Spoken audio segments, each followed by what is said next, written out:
The Bleacher Report app is your destination for sports. Right now, the NBA's heating up, March Madness is here, and MLB is almost back. Every day there's a new headline, a new highlight, a new moment you've got to see for yourself. That's why I stay locked in with the Bleacher Report app. For me, it's about staying connected to my sports. I can follow the teams I care about, get real-time scores, breaking news, and highlights all in one place. Download the Bleacher Report app today so you never miss a moment. Did you know about the man who sold the moon? This is a story of Dennis Hope and the strangest real estate deal in history. In the summer of 1980, a man living in California made a discovery that would lead to one of the strangest business ventures in modern history. Dennis was not a scientist. He was not an astronaut. He wasn't even an investor in some futuristic space company. In fact, he was simply a man struggling to make ends meet. One afternoon, while reading through an obscure international treaty about space exploration, Hope noticed something unusual. Well, at least to him. See, the treaty said that no nation could claim ownership of the moon or any other celestial body. But there was something it did not say. It never said that private individuals couldn't. For most people, that line would mean nothing. But for Dennis Hope, it sparked an idea, a strange idea, an outrageous idea, an idea that would, believe it or not, eventually lead to millions of people around the world buying something that technically might not even exist. Dennis Hope decided that if governments couldn't own the moon, then maybe he could. And once he believed he owned it, he started selling it. Welcome to Did You Know? And the story of the man who sold the moon.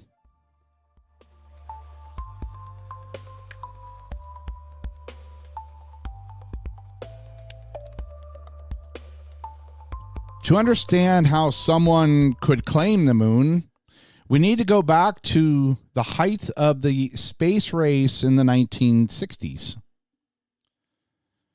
The world was locked in a Cold War. The United States and the Soviet Union were competing not just for military superiority, but for technical prestige. Whoever dominated space would dominate the future. So in 1957, the Soviet Union shocked the world by launching Sputnik, the first artificial satellite. Just 4 years later, Soviet cosmonaut Yuri Gagarin became the first human to orbit Earth. The United States responded with an ambitious goal. In 1961, President John F. Kennedy famously declared that America would land a man on the moon before the end of the decade. Suddenly, the moon was no longer just a distant object in the sky. It was a destination. And that raised a difficult question. If astronauts planted a flag on the moon, did that mean that the moon belonged to that country? Would nations begin dividing celestial bodies the same way they had divided continents on Earth? Well, the international community wanted to avoid that scenario, so in 1967, more than 100 countries signed the Outer Space Treaty. The treaty established several important rules. Space exploration must benefit all humanity. Nuclear weapons could not be placed in orbit, and no country could claim sovereignty over celestial bodies. In other words, the moon would belong to everyone, or more precisely, it would belong to no one. Well, at least that was the intention. But like many laws written for a specific moment in history, the treaty had an assumption built into it.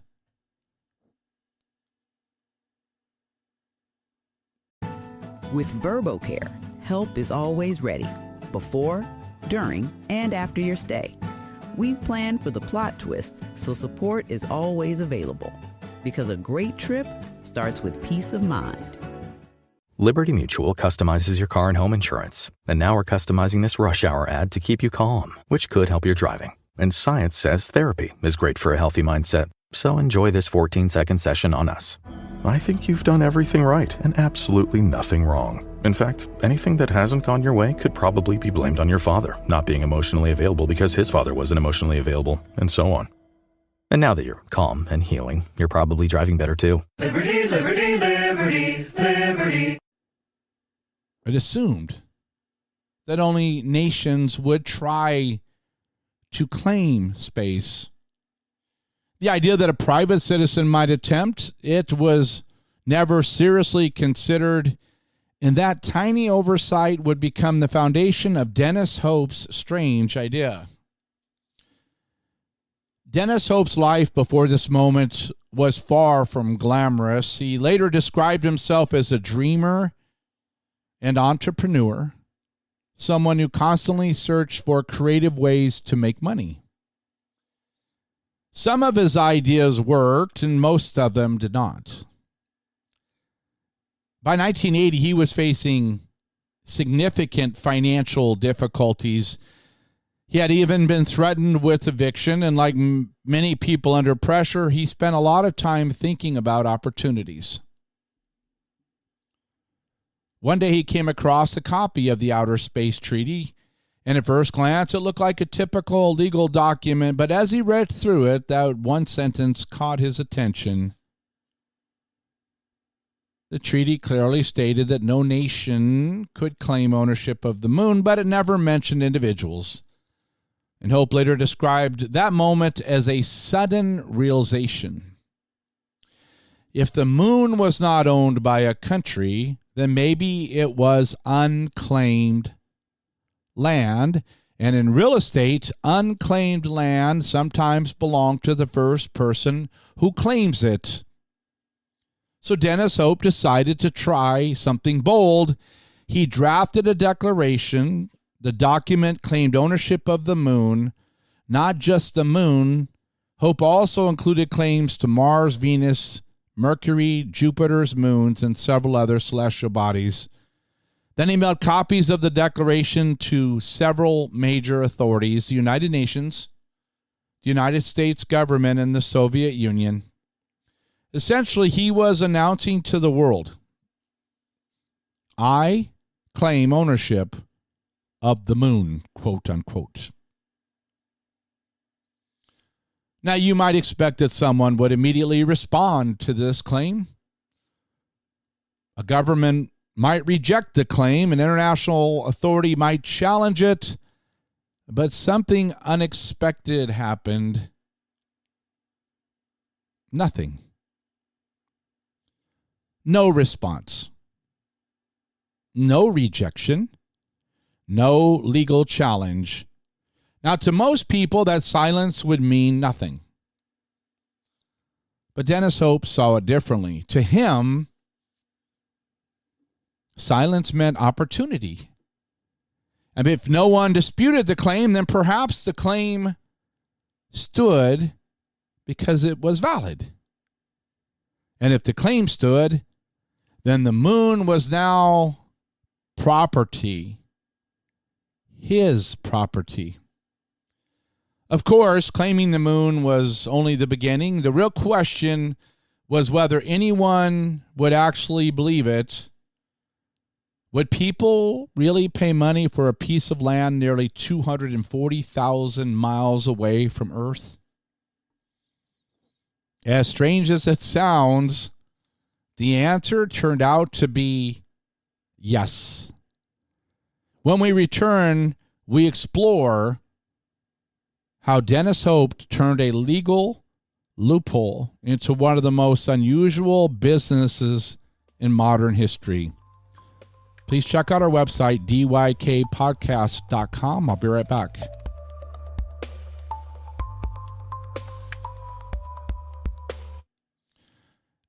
Dennis Hope did not simply claim the moon and stop there.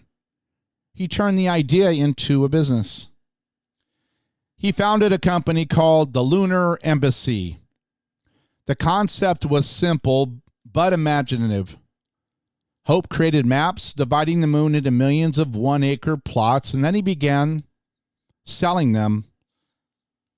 Customers who purchased lunar property received several documents: a deed declaring ownership of a specific acre on the moon, a map showing the plot location, even a certificate of ownership. In essence, it was the same process used for real estate on Earth, except the land was located on the moon. Initially, the price was very low. Early plots sold for about $20 per acre. Of course, at first, sales were slow, but then something interesting happened.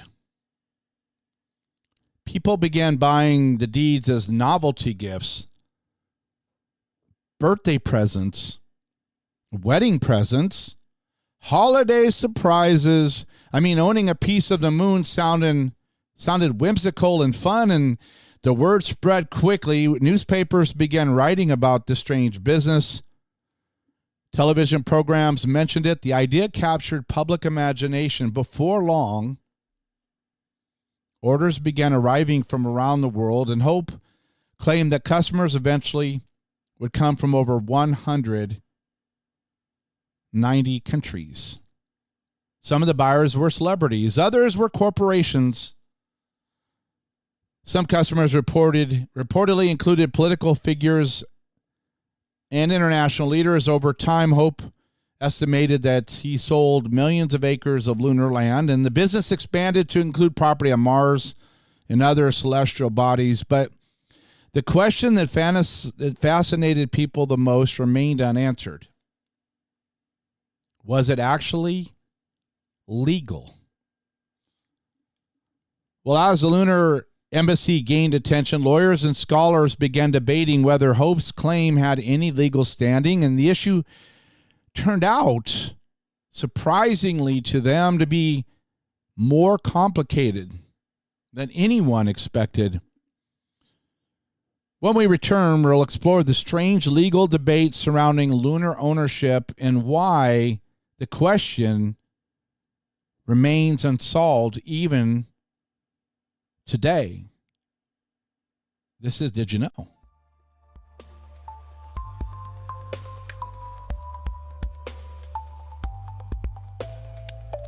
Legal scholars have debated Dennis Hope's claim for decades now, and most experts believe that individuals cannot legally own celestial bodies. However, the issue is not entirely clear. The Outer Space Treaty specifically prohibits national sovereignty over space, but it never explicitly addresses private property rights. This ambiguity has led to ongoing discussion among space law experts.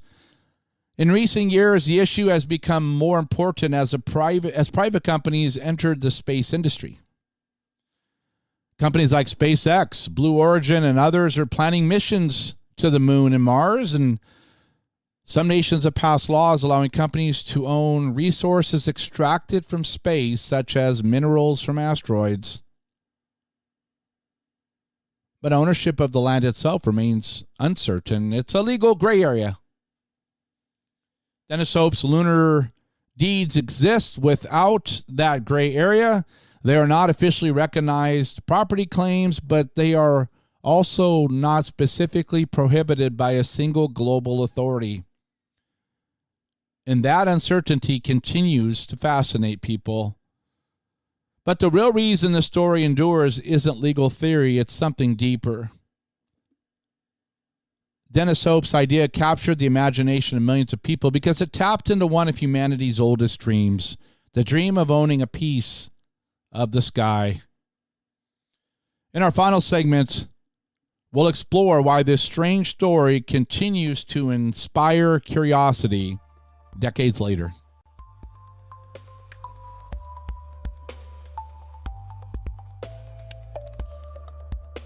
And for thousands of years, humans have looked up to the moon and wondered, what would it be like to stand there? Ancient civilizations built myths around it. Poets wrote about it. Scientists studied it. Astronauts eventually walked on it, but Dennis Hope offered something different. He offered ordinary people the chance to feel connected to it, and owning an acre of the moon even symbolically made space feel personal. Whether the deeds are legally meaningful or not, they represent something powerful: imagination, curiosity, and just confirms and reveals to some the human desire and need to explore. And as humanity moves closer to returning to the moon and eventually traveling to Mars, the question Dennis Hope raised decades ago becomes important again.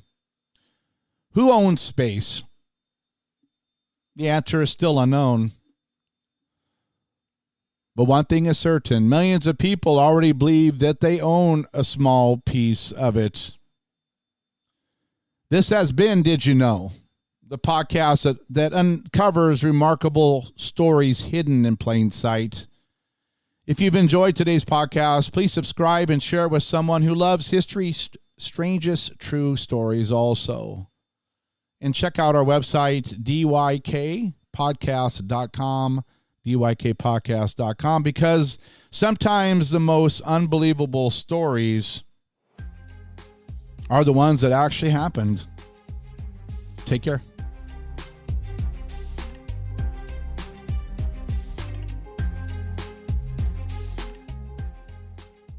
Stitch Fix. Shopping is hard. Let's talk about it. I don't have time to shop, so I buy all my clothes where I buy my seafood. I just want someone to tell me what shirt goes with what pants. I just want jeans that fit. Stitch Fix makes shopping easy. Just show your size, style, and budget, and your stylist sends personalized looks right to your door. No subscription required, plus free shipping and returns. Man, that was easy. I look good. Stitch Fix, online personal styling for everyone. Take your style quiz today at StitchFix.com. From lashes for days with the viral Liquid Lash Extensions mascara to awakening your eyes with lift and color from the Brilliant Eye Brightener, Thrive Causemetics is the go-to when you want to amplify your everyday look. Plus, every product is 100% vegan, cruelty-free, and made with clean, skin-loving ingredients that work with your skin. And for every product purchased, Thrive Causemetics donates to help communities thrive. So every time you use your favorite Thrive Causemetics product, you're helping communities you care about too. Amplify your everyday. Go to thrivecausemetics.com/shine26 for an exclusive offer of 20% off your first order. That's Thrive Causemetics, CAUSEMETICS.com/shine26.